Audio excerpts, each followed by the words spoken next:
Before the interstates had a chain restaurant on every exit, there was something better. A truck stop where the parking lot held 40 rigs, and the cook had been making the same pot roast since Eisenhower. Number 6 on this list was the most ordered dinner on Route 66 for 20 straight years. Number 9 costs under $2 to make and tastes exactly the way America used to smell at 11 p.m. in the middle of nowhere. Number 1 kept long-haul drivers going through the night when nothing else would hold them.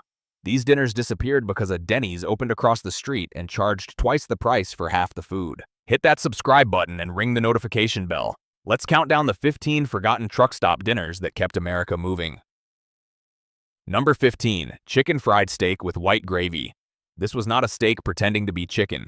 This was a tough cut of beef, cube steak, always cube steak, pounded thin, dredged in seasoned flour, dipped in egg, dredged again, then fried in a cast iron skillet until the crust shattered when you pressed it with a fork, and the whole counter smelled like pepper and hot grease. The white gravy came from the same pan, made with the drippings and whole milk, and enough black pepper to make your eyes water. 49 cents a pound for cube steak in 1968. The whole plate cost under $1. Every truck stop cook from Texas to Tennessee had her own version. None of them were wrong. Number 14, ham steak with red-eye gravy. You have never heard of red-eye gravy, and that is a genuine gap in your education. A thick slice of country ham, salt-cured and smoky, seared hard in a dry skillet until both sides turned a deep brown at the edges. Then the cook did the thing. She poured black coffee directly into the hot pan, scraped up every bit of fond from the bottom, and let it reduce into a thin, dark, intensely savory sauce that was poured straight over the ham. A ham steak cost 55 cents in 1965. Truck drivers in the South ordered this at midnight and called it the best cup of coffee they had ever eaten. They were not wrong. Gone and not coming back. That is a loss. A full slice of calf's liver dredged in flour, seared fast on a screaming flat top until just cooked through. Pulled at exactly the right second before it turned to leather. A pile of sweet caramelized onions cooked low in butter for 20 minutes, soft and golden, spread underneath. 59 cents a pound in 1966. Truckers who drove overnight ordered this specifically because older drivers on long hauls swore it kept them sharper through the night. Nobody could explain exactly why. They ordered it anyway. Nobody under 50 ordered it willingly. Everyone over 60 didn't look at the menu. Number 12, hot beef sandwich with brown gravy.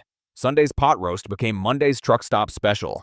Thin sliced beef laid flat on white bread, completely drowned in brown gravy thick enough to hold a spoon upright. Mashed potatoes on the same plate. A second slice of bread on the side because you were going to need it. 65 cents in 1967.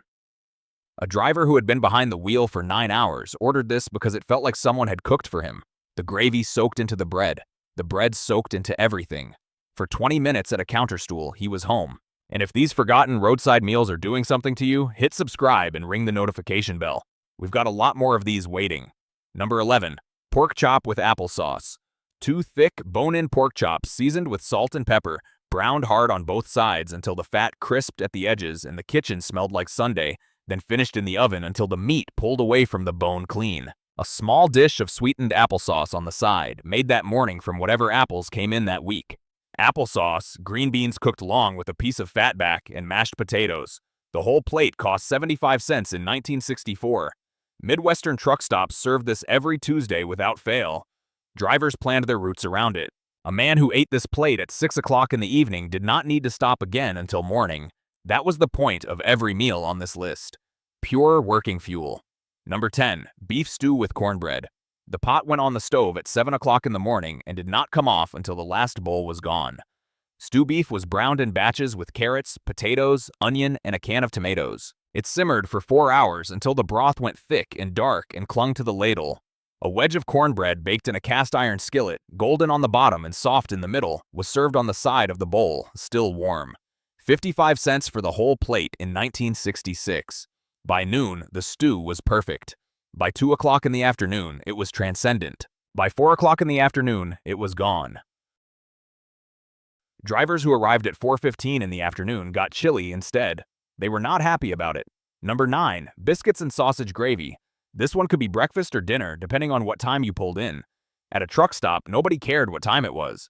Thick biscuits made from scratch that morning, split and laid flat on the plate. Country sausage browned and crumbled, the fat left in the pan. Flour stirred in to make a roux. Whole milk added slowly until the gravy turned thick, speckled and white, and smelled like a diner at 2 o'clock in the morning in the best possible way. It was poured over everything. The whole plate cost 35 cents in 1963. Truckers called this a gut bomb. They ordered it 3 nights a week.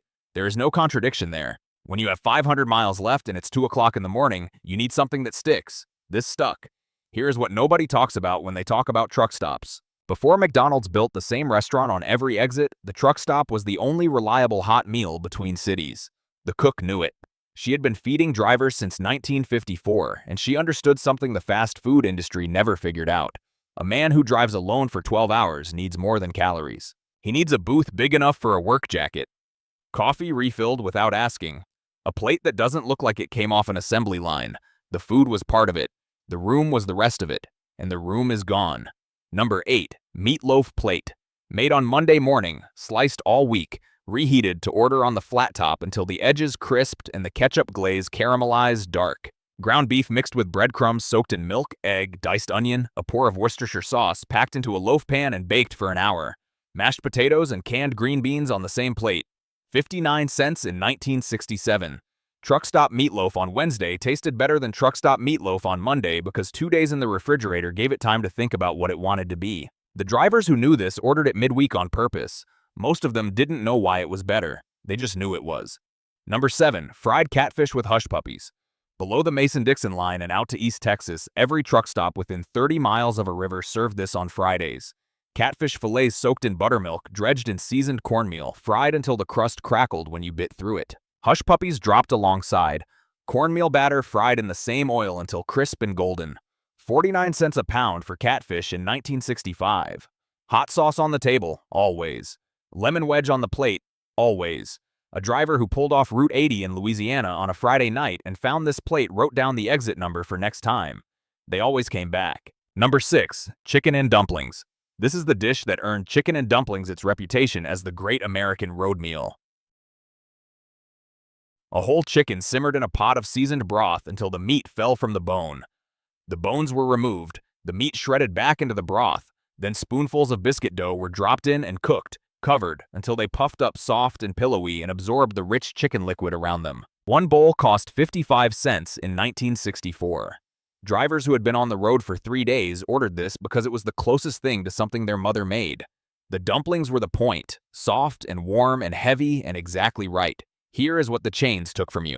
In 1965, Howard Johnson's sales exceeded those of McDonald's, Burger King, and Kentucky Fried Chicken combined. By the early 1970s, it had more than 1,000 locations across the country. By 1985, the formula had flipped. The chains offered consistency, the same burger in Amarillo as in Albany. The truck stops offered something the chains could never replicate, a cook who had been making the same pot of chicken and dumplings for 15 years and knew exactly when to pull it off the stove. Consistency won commercially, but it lost everything else. You can get the same meal at any exit today. You cannot get that cook. You cannot get that specific Tuesday pot of stew that had been going since 7 o'clock in the morning. That Tuesday is gone. Number 5. Country fried chicken. Not fast food fried chicken, the slow kind. A whole chicken cut into pieces and soaked in buttermilk overnight so the meat stayed moist all the way through. Dredged in heavily seasoned flour, then fried low and slow in a cast iron skillet until the crust turned deep golden and the kitchen filled with that specific smell that meant something real was happening back there. 40 minutes from start to finish. Chicken quarters cost 29 cents a pound in 1965. You cannot rush country fried chicken, and a truck stop cook who tried ended up with pale crust and pink bone. The good cooks did not rush it. Drivers who knew the schedule planned accordingly. Number 4. Pinto beans and ham hock. A pound of dried pinto beans soaked overnight, simmered all day with a ham hock and an onion until the broth turned thick and dark and the beans dissolved at the edges into the liquid around them. Cornbread on the side, hot sauce on the table. 45 cents in 1966. This was the cheapest plate on the menu and the most filling thing you could order. Long-haul drivers on tight per diems ordered this because it kept them full for 6 hours and left enough in the budget for pie. There was always pie. A truck stop without pie was not a truck stop. It was just a parking lot with a grill. Number 3. Pot roast with root vegetables. Monday's pot roast was the foundation of the entire week's menu. A chuck roast browned hard on all sides, bedded on carrots, potatoes, and onion, covered and braised low for 4 hours until the meat pulled into thick, yielding slabs. The braising liquid became the gravy. 65 cents in 1968. By Tuesday, the leftovers became the hot beef sandwich. By Wednesday, the remaining broth became the base for the stew. A good truck stop cook wasted nothing. One roast fed 30 people across 3 days. Every one of them thought they were getting the best thing on the menu. They were all right. Number 2, peach cobbler. Every meal on this list ends the same way. A deep baking dish, canned peaches or fresh peaches in season, sweetened and spiced with cinnamon, topped with rough biscuit dough dropped by spoonfuls, and baked until the fruit bubbled through the gaps and the crust turned golden. Served warm with a scoop of vanilla ice cream that melted into the hot fruit before it reached the counter. 25 cents a slice in 1965. Truck stop peach cobbler at 10 p.m. After 9 hours on the highway was not a dessert. It was a reason to stop here instead of the next exit. Drivers remembered it. They came back for it specifically. Number 1, the Blue Plate Special. Every truck stop had one. It changed daily. It was always the best deal on the menu. Monday was pot roast, Tuesday was meatloaf, Wednesday was chicken and dumplings, Thursday was pork chop, Friday was catfish.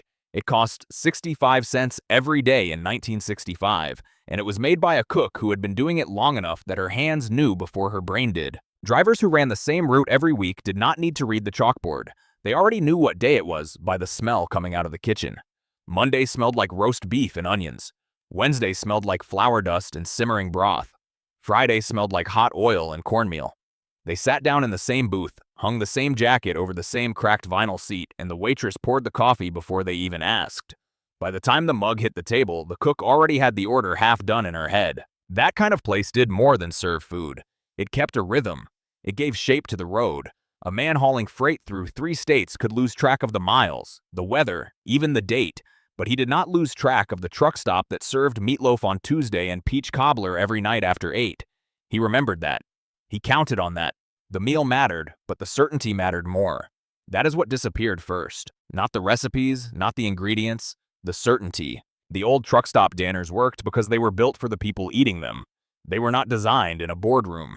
They were not engineered to be held in one hand while driving. They were not assembled from frozen components shipped across the country in identical cardboard boxes. They were cooked by people who understood exactly who was coming through that door and exactly what those people needed. Hot coffee, fast refill, heavy plate, no nonsense, no garnish, no tiny portions pretending to be elegance. A driver pulling in at 11:30 at night did not want a menu with 12 versions of the same sandwich. He wanted something that tasted like it had been made by a human being who knew what hunger actually looked like. He wanted gravy made in a pan, not powder shaken into water. He wanted potatoes that had seen a masher. He wanted pie with a crust that broke unevenly because somebody rolled it out by hand at 5 in the morning while the first coffee was brewing. That was the genius of the old truck stop. It never advertised itself as comfort food. It just was. And then the interstate economy changed everything.